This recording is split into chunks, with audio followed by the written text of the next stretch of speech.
بسم الله الرحمن الرحيم. هذه اللقطة في يوم 18/6/1434 هجرة بمدينة رمية بالغر، ونحمد الله ونشكره على هذه النعمة، نعمة الغيث، وعلى نعمة الذي لا تعد ولا تحصى. اللهم لك الحمد حتى ترضى، ولك الحمد إذا رضيت.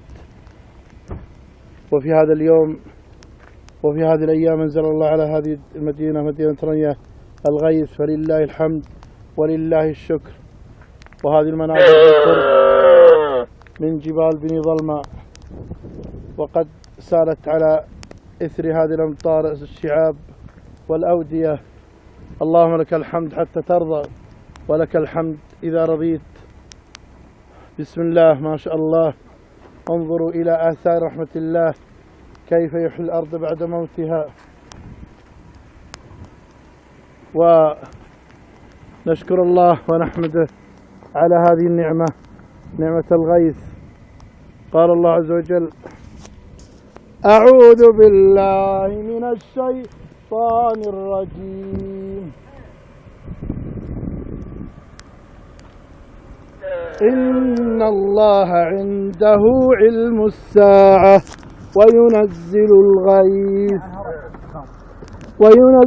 الغيث ويعلم ما في الأرحام وما تدري نفس ماذا تكسب غدا وما تدري نفس بأي أرض تموت. إن الله عليم خبير.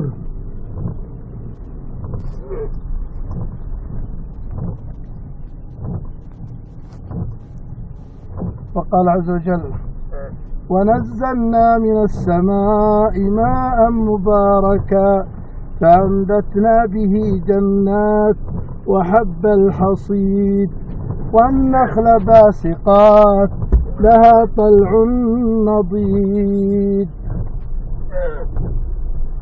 ونحمد الله ونشكره على هذه النعم الذي لا تعد ولا تحصى. هذه المادة في الغر في رمية في يوم 18/6/1434 هجرة. بسم الله ما شاء الله. وهذه المناظر بالقرب من جبال واردات برمية.